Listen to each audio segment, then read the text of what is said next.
سالار نجم الدین ایوب کے بیٹے یوسف نے میرے ساتھ ایسی شرمناک زیادتی کی ہے جسے بیان کرنے کا مجھ میں حوصلہ نہیں ہے۔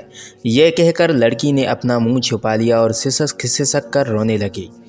لڑکی کے اس انکشاف نے اہل دربار پر سکتہ طاری کر دیا تھا اور نجم الدین ایوب کو تو یوں محسوس ہوا جیسے ارض شام شدید زلزلے کی لپیٹ میں ہے۔ شہر کی تمام عمارتیں اور گھر اس زلزلے سے محفوظ ہیں، لیکن اس کا اپنا وجود ہزاروں من مٹی کے نیچے دفن ہو چکا ہے۔ یہی حال اسد الدین شیرکو کا تھا۔ اس کی آنکھوں کے سامنے چند لمحوں کے لیے گہری تاریکی چھا گئی تھی۔ دونوں بھائی وحشت زدہ انداز میں اس حسین و جمیل لڑکی کی طرف دیکھ رہے تھے جو یوسف صلاح الدین کی بے راہ روی پر سلطان نور الدین محمود زنگی سے سر دربار انصاف مانگنے آئی تھی۔ نجم الدین ایوب نے پہلے سلطان کی طرف اور پھر امرائے دربار کی جانب دیکھا۔ جان باز سپہ سالار کو یوں محسوس ہوا کہ ہر آنکھ اس کے لیے لعنت و ملامت کا گہرا رنگ جھلکا رہی ہے۔ ابھی نجم الدین ایوب ذہنی اور قلبی اذیت میں مبتلا تھا کہ سلطان نور الدین محمود زنگی کی پرجلال آواز دربار میں گونجی۔ نجم الدین ایوب، تم نے سن لی اس غمزدہ لڑکی کی فریاد؟ نجم الدین ایوب اپنی نشست پر کھڑا ہوا، ایک ایک حرف سن لیا۔ سلطان عادل، شدت غم سے نجم الدین ایوب کی آواز لرز رہی تھی۔ یوسف صلاح الدین کہاں ہے؟ سلطان نور الدین محمود کے لہجے سے غیظ و جلال جھلک رہا تھا۔ وہ کل رات سے شدید بخار میں مبتلا ہے، اس لیے دربار میں حاضر نہیں ہو سکا۔ اگرچہ نجم الدین ایوب ایک جان باز سپہ سالار تھا اور میدان جنگ میں ہمیشہ سر بکف رہتا تھا، لیکن بیٹے کے اس ممکنہ جرم نے فولاد کے اعصاب رکھنے والے اس سپاہی کے جسم اور زبان میں ارتعاش پیدا کر دیا تھا۔ تم خود ہی اس تک ہمارا پیغام پہنچاؤ کہ کل وہ بہر صورت دربار میں حاضر ہو۔ نور الدین محمود کے غیظ و جلال میں مزید اضافہ ہو گیا تھا۔ اس سلسلے میں کوئی عذر قابل قبول نہیں ہوگا، چاہے اس کی جان پر ہی کیوں نہ بندھی ہو۔ یہ کہتے ہوئے سلطان نور الدین محمود اٹھ کھڑے ہوئے اور اس کے ساتھ ہی تمام حاضرین دربار بھی کھڑے ہو گئے۔ وہ غمزدہ لڑکی جس کا نام شاریہ تھا، تیز قدموں کے ساتھ سلطان نور الدین محمود زنگی کے قریب پہنچی اور گریہ وزاری کرنے لگی۔ سلطان عادل، میں بھرے دربار میں اپنی روداد غم بیان نہیں کر سکوں گی۔ لڑکی، ہمیں بھی اس بات سے شرم آتی ہے کہ دختر قوم نامحرموں کے سامنے اپنی داستان علم بیان کرے۔ شاریہ سے خطاب کرتے وقت سلطان نور الدین محمود کے لہجے سے اداسی جھلک رہی تھی۔ ہم تمہیں خلوت فراہم کریں گے کہ تم اپنے دل کی بات کہہ سکو اور عدالت کے تقاضے پورے ہو سکیں۔ اس کے ساتھ ہی دربار برخاست ہو گیا۔ وہ رات نجم الدین ایوب کے گھرانے پر بہت بھاری تھی۔ زبیدہ کا روتے روتے برا حال ہو گیا تھا۔ نجم الدین ایوب اور اسد الدین شیرکو بخار میں مبتلا یوسف پر برس رہے تھے۔ ہم نے اتنی عزت و آبرو اور جاہ و حشمت کی، جس عمارت کو برسوں کی ان تھکن محنت کے ساتھ تعمیر کیا تھا، تو نے اسے ایک لمحے میں ڈھا دیا۔ بخار کی شدت سے یوسف صلاح الدین کا چہرہ تپ رہا تھا، پھر بھی اس نے قوت ارادی کو بروئے کار لا کر سنبھلنے کی کوشش کی اور ادب کے اسی روایتی لہجے میں باپ کو مخاطب کرتے ہوئے بولے، بابا محترم، میں بے قصور ہوں۔ میں نے ہر قدم پر اس بات کا خیال رکھا ہے کہ میری کسی لغزش سے باپ دادا کی عزت و توقیر میں کوئی کمی نہ آنے پائے۔ پھر اس لڑکی نے اپنی شرم و حیا کو بالائے طاق رکھ کر تجھ پر یہ الزام تراشی کیوں کی؟ نجم الدین ایوب کے لہجے سے شدید غصہ جھلک رہا تھا۔ میں نہیں جانتا کہ اس عورت کو مجھ سے کیا شکایت ہے اور کیوں پیدا ہوئی ہے، یوسف صلاح الدین ایوبی نے انتہائی معصومانہ لہجے میں کہا۔ اگر تجھ پر یہ جرم ثابت ہو گیا تو پھر ہمارے عہدہ و منصب کا کیا ہوگا؟ ہمیں بھی ذلت و ندامت کے ساتھ معزول کیا جا سکتا ہے۔ اسد الدین شیرکو کا لہجہ سخت غضبناک تھا۔ اگرچہ وہ اپنے اس بھتیجے سے بے پناہ محبت کرتا تھا، لیکن اس سنگین صورتحال میں وہ بھی ہراساں نظر آ رہا تھا۔ یوسف صلاح الدین نے اپنی فطرت کے مطابق انتہائی ضبط و تحمل کا مظاہرہ کرتے ہوئے کہا،